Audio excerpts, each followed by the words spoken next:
Karnataka CM Siddaramaiah के खिलाफ फिर मुद्दा स्कैम में जांच पर रोक लगाने से एचसी ने किया था इनकार।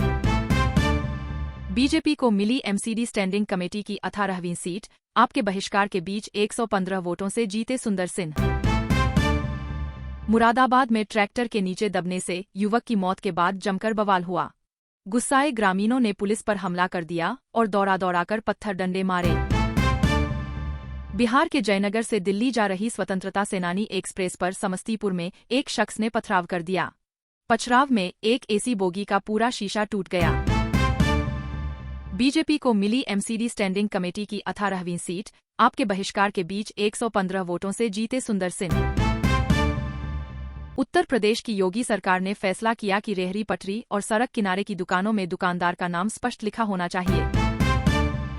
हिमाचल प्रदेश की सरकार ने भी योगी सरकार की तरह ही खाने पीने की दुकानों पर नेम प्लेट लगाने जरूरी का फरमान जारी किया तो कांग्रेस खुद ही घिर गई। जम्मू कश्मीर में विधानसभा चुनाव के तीसरे चरण के लिए प्रचार में तेजी आ गई है। जम्मू संभाग की 24 और कश्मीर संभाग की 16 विधानसभा सीटों पर इस चरण में मतदान होगा। विपक्ष के नेता और कांग्रेस सांसद राहुल गांधी जम्मू कश्मीर विधानसभा चुनाव के बीच जम्मू पहुंचे। इस बीच एक रैली को संबोधित करते हुए राहुल ने कहा कि जम्मू कश्मीर को वहां के लोग नहीं चलाते हैं। गरबा महोत्सव को लेकर पुलिस ने जारी की गाइडलाइन, देर रात के बाद लाउडस्पीकर बजाने पर होगी कार्रवाई। शाही ईदगाह पार्क में रानी लक्ष्मीबाई की प्रतिमा का मामला, दिल्ली एचसी की फटकार के बाद शाही ईदगाह प्रबंध समिति ने माफी मांगी। ग्रीन पार्क स्टेडियम में बांग्लादेश के फैन को बीमार पड़ने के बाद अस्पताल में भर्ती कराया गया। इस घटना को पहले हाथापाई का मामला माना गया था क्योंकि इस प्रशंसक ने खुद के साथ धक्का मुक्की होने का संकेत दिया था। कांग्रेस का अधिकतम समय अंदरूनी कलह में जाता है, हरियाणा की जनता को संबोधित करते हुए बोले पीएम मोदी। कांग्रेस पर हमला बोलते हुए पीएम मोदी ने कहा, चुनाव में हमारे खिलाफ लड़ने वालों का पूरा आधार झूठ है। वे बार बार झूठ बोलते हैं, उनकी बातों का कोई मतलब नहीं होता और वे माहौल खराब करते हैं। हरियाणा चुनाव में बीजेपी और कांग्रेस के बीच ही अब तक सीधे लड़ाई होते आई है।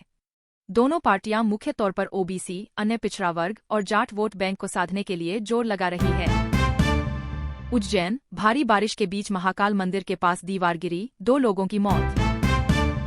देश में आगामी त्योहारी सीजन को देखते हुए रेलवे ने 6000 पूजा स्पेशल ट्रेनों को चलाने का फैसला किया है को चाहत रखने वाले हर व्यक्ति को कन्फर्म सीट मिल सके।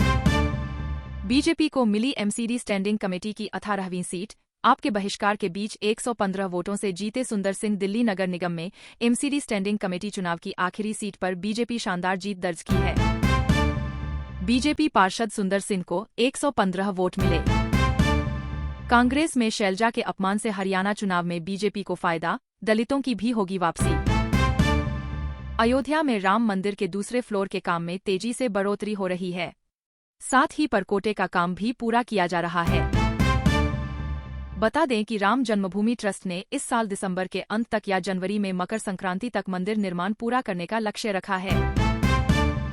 गाजियाबाद में नेशनल हाईवे 9 पर गलत साइड से आ रही फॉर्च्यूनर कार सड़क पर खड़े एक युवक के पैर को छू गई। इसको लेकर 2 पक्षों में विवाद हो गया।